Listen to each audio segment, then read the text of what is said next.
Hello everyone. Today, we'll be seeing how fast Lugia can beat Pokemon Heartgold in a solo run challenge. Let's get straight into the video.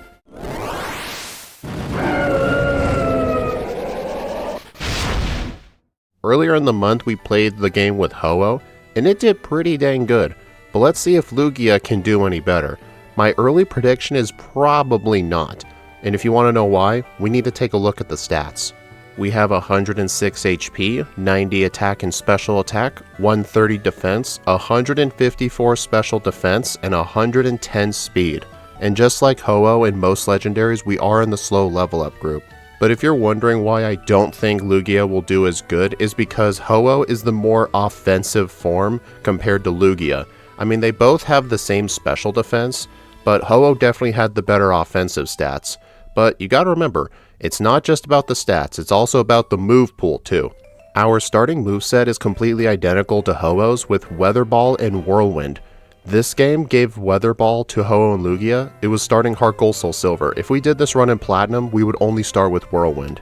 And then throughout the rest of the levels, we get Gust, Dragon Rush, Extra Sensory, Rain Dance, Hydro Pump, Aeroblast, Punishment, Ancient Power, Safeguard, Recover, Future Sight, Natural Gift, Calm Mind, and Sky Attack. I think most of these moves can definitely see some use. I remember with Ho-Oh, it got access to Brave Bird at level 15, but Lugia for some reason gets Dragon Rush, which is not that great of a move compared to Brave Bird, but I'm pretty sure we'll find some use for it. But getting to level 9 is going to be annoying, especially since Weather Ball only has 10 power points. And just like a lot of legendary Pokemon, we get a huge variety of TM moves. We essentially get almost every move that we could potentially find useful. But the main highlights are definitely Hidden Power, as well as the electric moves, Iron Tail, Giga Drain for some reason, Charge Beam, and as well as the great HM moves like Surf and Waterfall. And also, I'm sure I've mentioned this in other Heartgold videos in the past, but one of my favorite things about doing these runs is seeing your Pokemon follow you around in the overworld. I know the newer games sorta brought this back, like you can just send out your Pokemon in the overworld, but it's not the same, you know? But anyway, as of right now, I'm taking on every wild Pokemon I come across because I want Gust as soon as possible.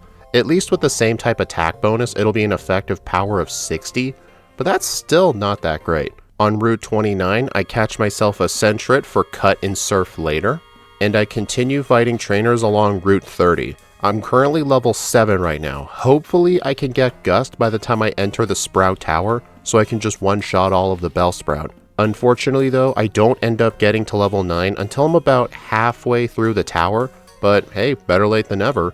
Gust just speeds up the rest of the tower, I get the HM for Flash for later, and then as soon as we get out, we can go ahead and take on Falkner. Hopefully he won't be too bad because we're not going to be doing much damage.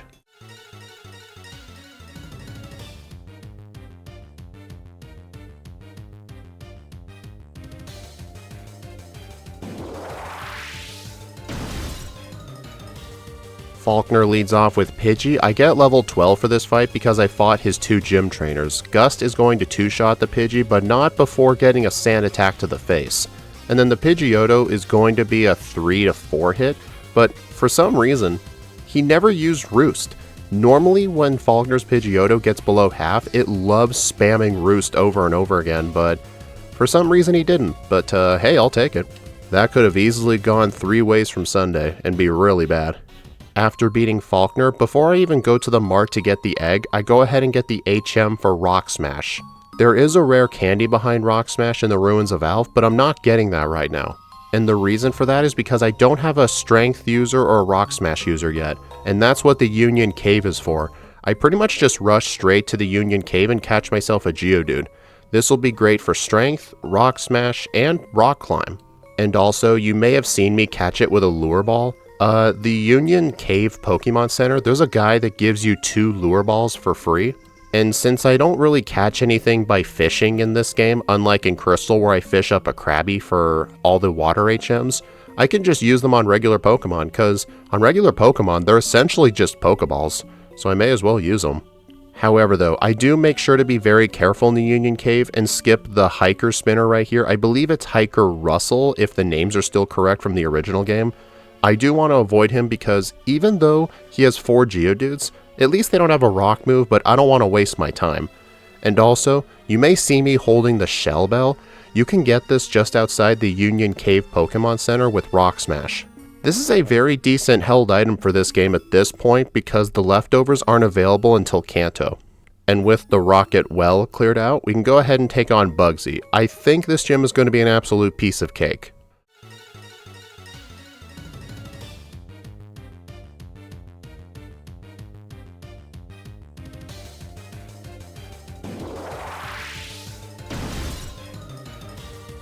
Bugsy leads off with Scyther. I actually go ahead and use Whirlwind to send out the Kakuna, so that way I don't have to start off right away with the Scyther. I actually Whirlwind again because he usually likes to use Focus Energy or Leer turn 1, so I can do it so he can just save Scyther for last. I don't really know if this makes it any easier or not, but I figured it might. But then guess what? He gets one opportunity to go for U-turn while I'm at -2 defense, and he actually scores a critical hit on me, which I think may have mattered, because Lugia is the more defensive bird. So yep, that was a very quick blackout, but I had my HM users deposited so I could skip the double battle in here, and I healed an Azalea, so it's not that far away. When I get back to Bugsy on the second attempt, I beat him with a 40 HP to spare. He really wasn't that hard after all.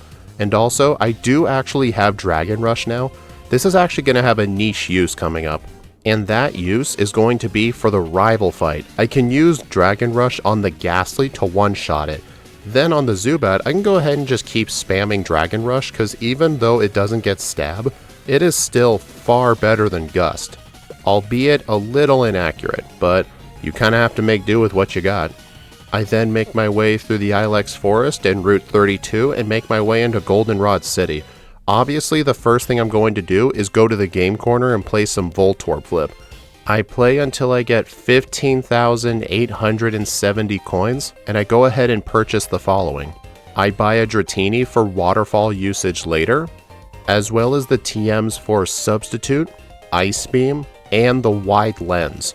The reason I'm getting the Wide Lens is because later on I plan to get Charge Beam, and Charge Beam with the Wide Lens goes from 90% to 99% accurate. So it's going to be a very useful item to have, especially also since I still have Dragon Rush, and Ice Beam is pretty self-explanatory. It's a pretty good move, we don't get stabbed from it, but it'll carry us until we get Extra Sensory by level up, because that move we get stabbed from. I can then pick up my bicycle, get the radio card, and go take on the third gym leader, Whitney. Hopefully she won't be that bad because her Miltank does have rollout.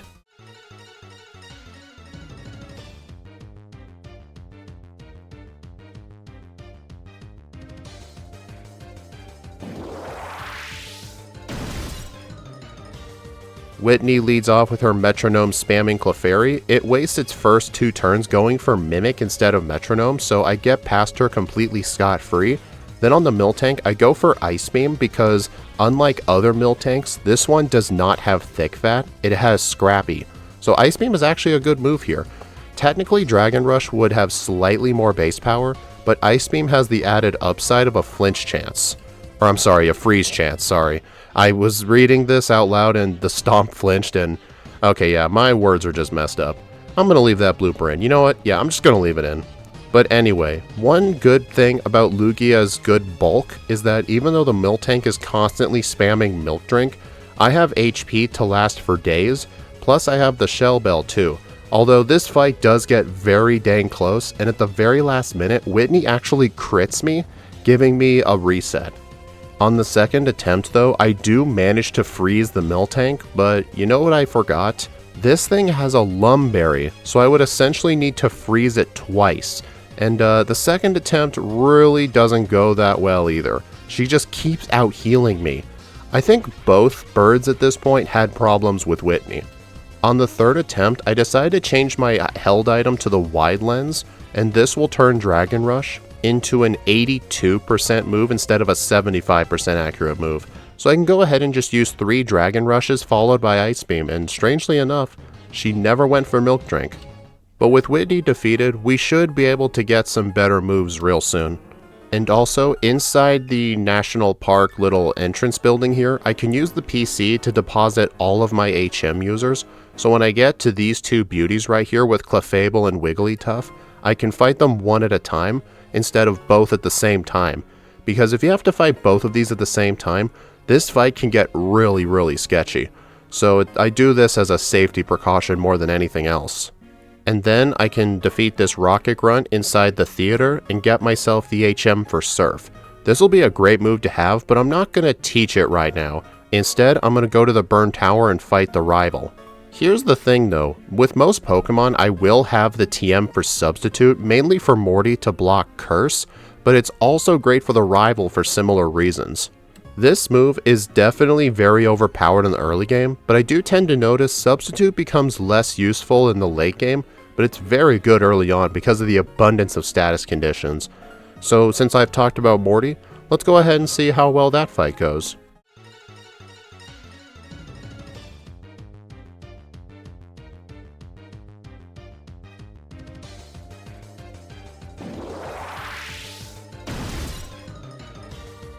Morty leads off with his Ghastly. I now have Extra Sensory taught in the place of Gust. After the same type attack bonus, this move will have an effective power of 120, but since all of his Pokemon are weak to Psychic, yeah, an effective power of 240, which is even enough to one-shot the Gengar, which is pretty impressive. Not many things can one-shot the Gengar at this point. So honestly, I probably did not need Substitute there. I mainly just used it to prevent Curse, but if everything was a one-shot, there was literally no reason for it. On Route 39 inside the Moo Moo Milk Farm, I can talk to this grass tile right here and find a hidden PP up. I'm going to be getting these and saving these for when I get a move like Aeroblast, and then I can make my way to Olivine. But I'm not going to go to the lighthouse just yet. I can actually surf at the little dock right here, make a little loop, and get myself the TM for Charge Beam. I can technically get this in Kanto in the power plant, as well as the Goldenrod department store lottery. I don't remember what the day of the week is for it, but you could get it there, but I didn't need the move that early. I can just wait until I get here.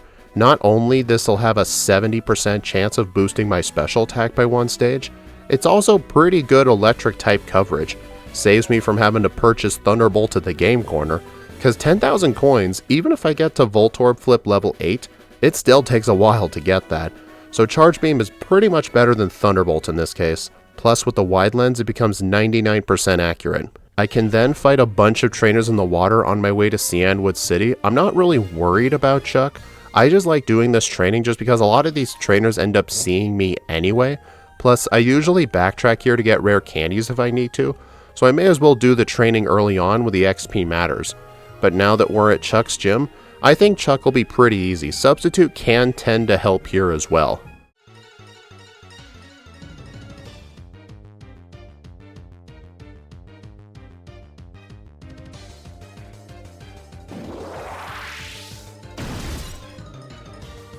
Chuck leads off with his Primeape. It does have Rock Slide, but it usually likes to go for Double Team, but it doesn't matter. I one-shot it with Extra Sensory. Then on the Poliwrath, I one-shot it thanks to a critical hit. So honestly, I think that crit might have actually mattered, but even if it didn't matter, it probably would have just used Hypnosis, and I double resist Focus Punch anyway, so there was really no risk here. And then after Chuck, I can get the HM for Fly. And obviously, I don't want to take on Jasmine right away, so I'm actually going to fly back to Ecruteak, head east, grab myself the Strength HM, and then make my way towards the Lake of Rage. I am actually going to be getting a couple of things here. I'm going to be getting the TM for Hidden Power, a Hidden Rare Candy, as well as the Choice Specs item. The Choice Specs will boost special moves by 50%, but it locks you into one move. Since Lugia doesn't really get access to a setup move for the most part, this will be a great item to have. And also, since I got Hidden Power, I should talk about my Hidden Power typing, as well as my nature and ability since I didn't talk about that earlier. We're going with Hidden Power Fire today, which is mainly going to be our answer for any steel types that we come across, plus it could be helpful for facing other types of Pokemon, like ice types. And also, as you can see on my moveset, I do now have Surf on the moveset. Even though I don't get Stab, it is still a very powerful move to have, which will be boosted by our nature. Rash is going to increase our special attack and lower our special defense, We have way too much special defense anyway. We literally have as much special defense as Gen 1 Mewtwo had special. So honestly, special moves may as well we resist, because even if the opponent has Thunderbolt, it's not going to do too much damage. And our ability is Pressure, which isn't really that useful. It just makes the opponent use double the PP. It only really helps if the opponent's using a 5 PP move, because with Pressure they'll only be able to use it 3 times because it's an odd number. But not really that useful. But anyway, the Rocket Hideout doesn't really have anything that productive or eventful. So why don't we go ahead and take on Price, the Ice-type gym leader.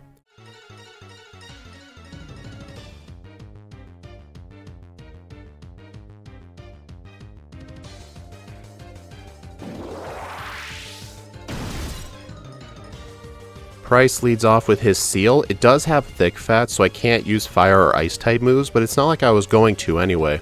I go for Extra Sensory. I'm locked into it because of the choice specs, but the Seal does survive, and I do get a speed drop thanks to Icy Wind, but honestly, I'm pretty sure I'll still outspeed the rest of his team.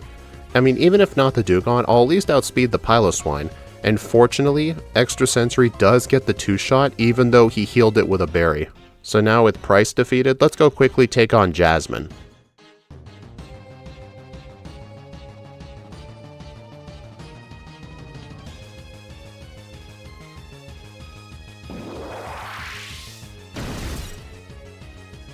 She leads off with Magnemite. I make a very stupid mistake here.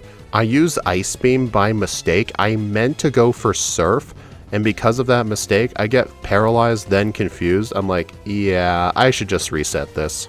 On the second attempt though, instead of going for Surf, I actually went with Hidden Power Fire.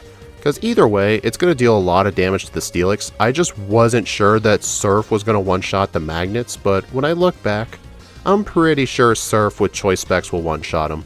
Because Steel does not resist water. It's one of the few typings in this game that Steel doesn't resist. But with Jasmine defeated, we get that dreaded phone call. We gotta go take on the Rockets because apparently we're the only one that can do it. One thing I like about the Rocket Radio Tower section in Heartgold and Soul Silver, a lot of the mandatory grunts in the original games became spinners or were rearranged slightly. So there really aren't that many trainers in this section. But the rival fight in the basement can still provide problems, and he does almost give me a reset because I'm locked into choice specs. But fortunately, I do still win, but I probably should have unequipped the specs for that fight. I don't know. That was really cutting it close.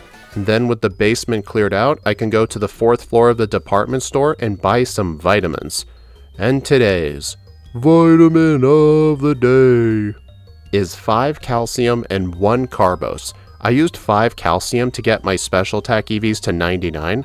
I'm not going to buy a 6th one because that will only give me 1 effort value, which is just pointless. And the 1 carbose was because that was all I could afford. But we definitely do not need any other type of vitamin. Although I kind of wish I had more money for a couple more carbos. I am very upset though that the amulet coin is locked off until after this little basement section, because if you could get this earlier, I could buy more vitamins. But it doesn't matter though, the rest of the Rocket Grunt admins go fine, and then I can make my way towards Blackthorn City and go take on Claire.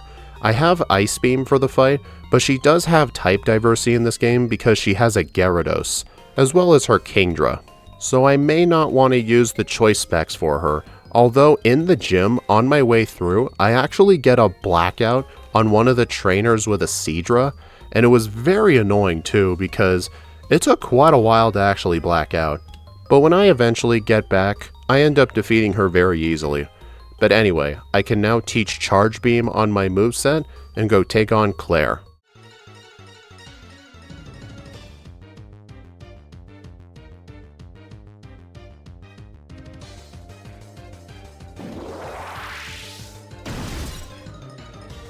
Claire leads off with her Gyarados. I'm going to go ahead and use 1 Charge Beam. It is going to 2-shot, but that's fine. I get a special attack boost. Sadly, I don't get a second one, but I don't think the second one matters. I can one-shot the following 2 Dragonair with Ice Beam, and then last up is the Kingdra. I don't have Dragon Rush for this fight, but that's fine though. I can do a almost clean 2-shot with Extra Sensory. Honestly, that's fine though, because she used a Hyper Potion, but then I just crit the 3rd Extra Sensory and knock it out in 1 hit.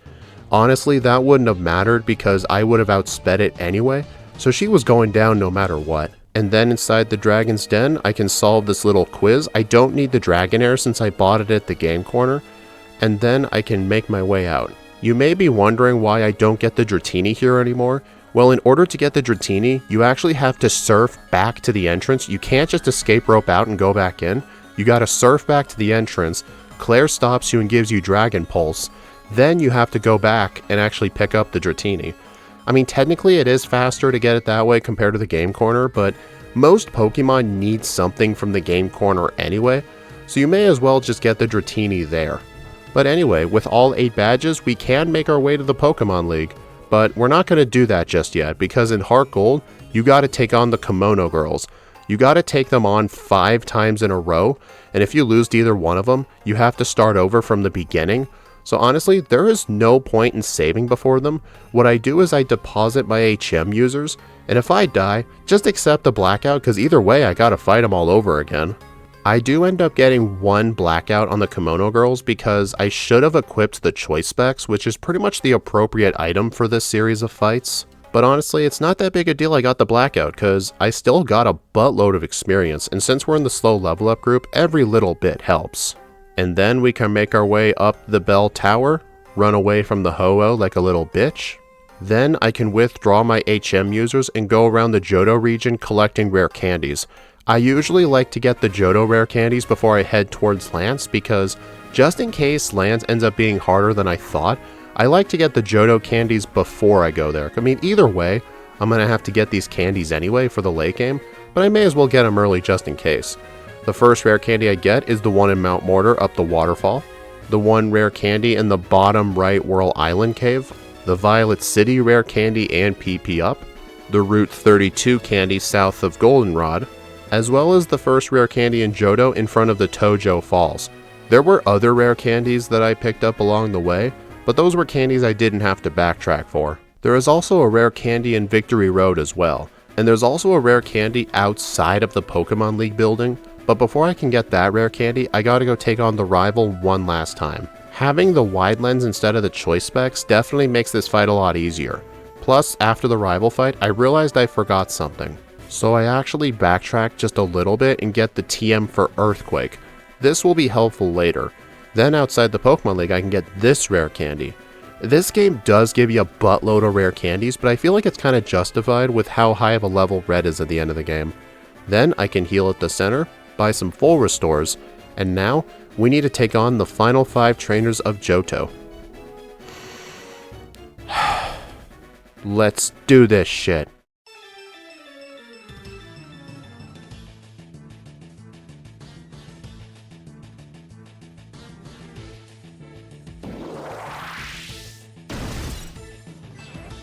The first Elite Four member is Will, the user of Psychic types. He leads off with Xatu. I have the Wide Lens equipped because I don't really want the Choice Specs if I want to use a Charge Beam or 2 before any fight to get a special attack boost. I do end up getting only 1 special attack boost in the first 3 Pokemon, which was honestly kind of unlucky, but then again, 1 special attack boost is all I really need here. Next up is the Poison type Elite Four member, Koga.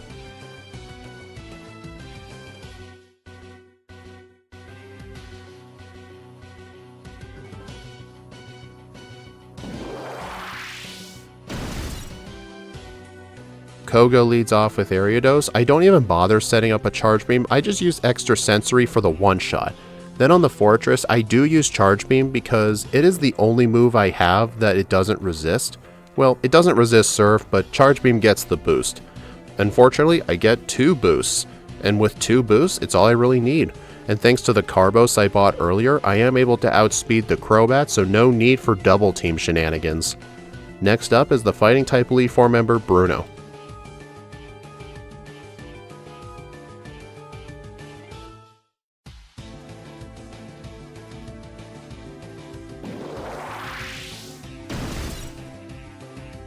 Bruno leads off with Hitmontop. I go ahead and one-shot it with an Extra Sensory crit, which may have mattered because the Hitmons have very good special defense.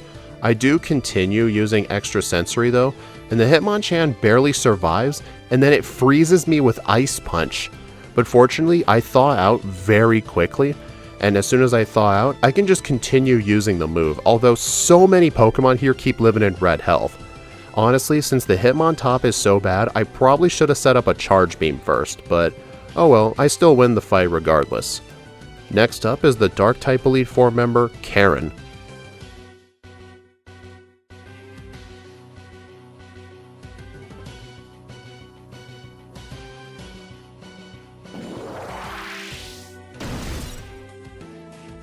This fight is usually the most annoying fight in the entire Elite Four. At least her Umbreon doesn't have Sand Attack, but it does have Double Team and Confuse Ray, which is annoying. I go ahead and use one Charge Beam, and then I use a second one, and then I get 2 boosts. I do get a little greedy and try to use the third one, but I don't get the boost. But that's fine though. I can just finish it off with Surf, and then just sweep the rest of her team with a mix of Surf and Ice Beam. Having +2 is going to make this fight an absolute joke. And it's a good thing I'm barely outspeeding things. Then, during the league, I can actually level up to level 50, and at level 50, I will have barely not enough speed. The Aerodactyl here has 144 speed. That's a little bit annoying since I'm weak to Rock-type moves, but I don't think it's going to be that bad. I can just use a couple of rare candies, though, to get to level 52, and at level 52, I now outspeed Aerodactyl. So let's go ahead and take on Lance.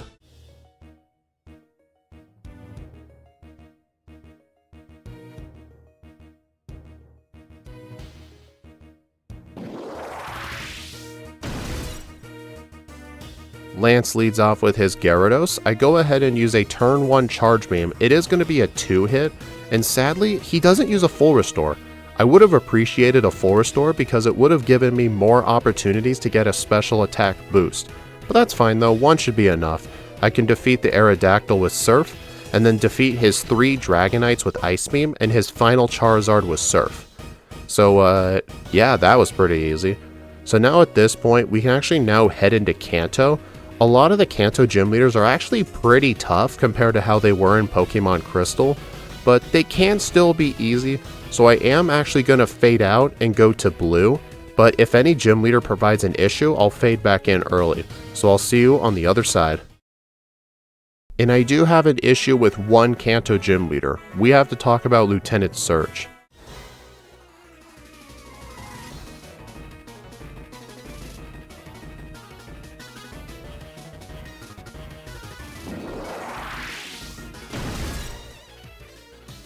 Surge leads off with his Raichu. I have the Choice Specs equipped. I go ahead and one-shot the Raichu with Surf.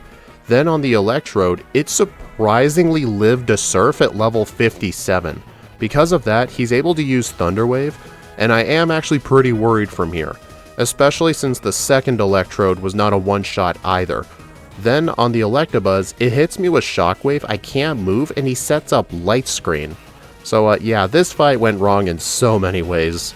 Because of how this fight went, I actually decided to use a bunch of rare candies to get to level 68, and I still get another reset because of paralysis. But on the third try, I do end up winning.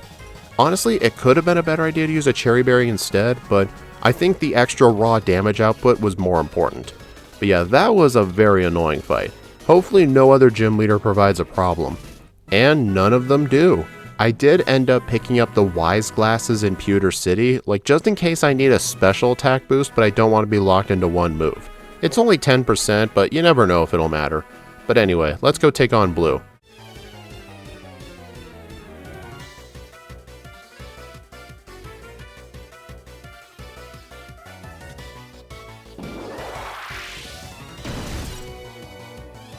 He leads off with Exeggutor. I'm going to go ahead and use Ice Beam for the one-shot so it doesn't get the chance to use Trick Room.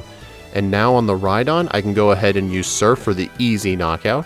I get to level 71, deny the chance to learn Recover. Then I can use Charge Beam on the Gyarados and get a fortunate special attack boost. Then on his Machamp, I misclick and accidentally go for Charge Beam again. But that's fine though, I do survive his use of Stone Edge. And then I can go ahead and just defeat the rest of his Pokemon easily. So now with all the Kanto gyms defeated, we just gotta take on round 2 of the Elite Four, and then we can go take on Red. So let's go ahead and take on the Elite Four yet again. How a lot of these fights are going to go is I'm going to want a couple of special attack boosts and then just try to sweep their entire teams with either extra sensory, ice beam, or surf. But on my first attempt against Will, he actually hits me with a massive blizzard while asleep. So that's a very quick reset.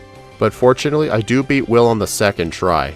But I'm still not safe yet. Koga gives me another reset because of Toxic, so I end up having to beat him on the second try. Toxic, when he tries to use full restores and protect a stall, is really bad. And thankfully, Bruno actually doesn't provide any problems, unlike in round 1.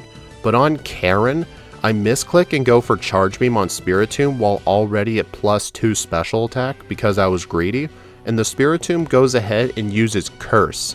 Yeah, I'm not winning that fight with a Curse. Then on the second attempt, the Weavile actually froze me with Ice Punch. Come on, Karen, don't treat me like this. It takes me several more tries, giving me a grand total of 12 resets throughout the entire run, just to finally beat Karen. Round 2 Karen is generally pretty tough. She's a mixture of a troll and is a very tough trainer. But honestly, I think Lance might actually be easier. He does lead off with a Salamence though. I can easily one-shot it with Ice Beam, but I make sure to get +1 in my special attack first. Then I can use another Charge Beam on the Gyarados to one-shot it, and I get another special attack boost. And most of his team is double weak to Ice. His Salamence was double weak, the Garchomp is double weak, his first Dragonite is double weak, and then on the Charizard I can just switch over to Surf, and then guess what? His Altaria is double weak to Ice. Okay, when I said his first Dragonite, I'm sorry, he only had one Dragonite, but still. A lot of his Pokemon are quad weak to Ice. He really should have came up with a better team like, I don't know, a Kingdra like he does in Fire Red round 2, but I digress. With the round 2 league defeated, we can now finally take on the last trainer of the run. Let's go take on Red.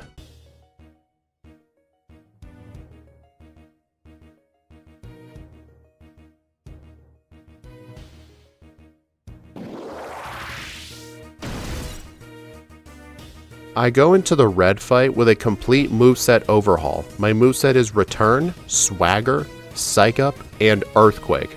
If you saw the Ho-Oh video, I think you see where this is going. I can go ahead and use Earthquake to one-shot Red's Pikachu, and then I can do my Swagger setups on the Lapras. Fortunately, since it is not hailing because I set my day to Diamond Dust, I can go ahead and use 2 Swaggers, and then use Psych Up to steal the +4 attack for myself. Huge thanks to Salamence and Scott's solo running Discord for coming up with this strat. It's a pretty great strat, honestly. Makes me sad that this strat will not work in Crystal, because the Psych Up TM is locked behind trading an Abra from Gen 1 to Gen 2.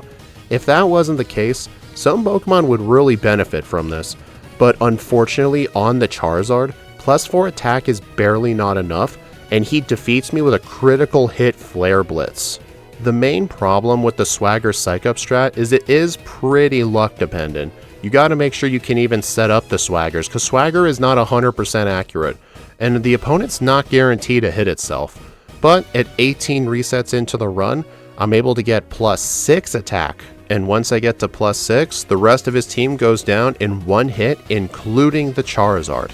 Sadly though, the Venusaur wasn't a one-shot, but what can the Venusaur even do to me? This is the main disadvantage of Lugia's 90 attack. Anyway, we defeat Red at a real time of 2 hours, 16 minutes, and 12 seconds, with 18 resets and 3 blackouts at level 76, with a game time of 6 hours and 41 minutes. Honestly, Lugia performed a lot better than I thought. The main reasons it got a lot of resets though, were essentially because of Swagger luck at Red, as well as round 2 Karen going pretty dang bad, but I am weak to dark moves, I should expect this. But anyway, compared to Ho-Oh, Lugia actually did better. I think something that really helped it was not having the 4 times weakness to rock type moves. Plus honestly, the extra bulk may have potentially helped. Either that or I just didn't play Ho-Oh that good, but I don't know, I did these runs a long time ago as of recording this voiceover. But anyway, I hope y'all enjoyed this run. Please like, comment, and subscribe if you want to see more, and be sure to follow me on my socials or support the channel through YouTube memberships. YouTube members not only get access to the patch files for all the backboards we do on stream, but in my Discord server, I often stream re-ranks, as well as attempting first playthroughs for videos, and those recordings will be put up on the channel as members only. It's not the same thing as a live stream, it's a lot more casual, laid back, so it's a different kind of experience. So if you want to see that stuff, become a member today. But for the next installment of Daily December tomorrow, we're going to be doing Pokemon Omega Ruby with Garchomp. This was actually a run Axukari Sora wanted me to do. He told me what the Pokemon would be that I should do for Omega Ruby since I let him choose. He chose Hydreigon and Garchomp just because I guess he really likes dragon types. But anyway, I'll see you tomorrow as we continue Daily December.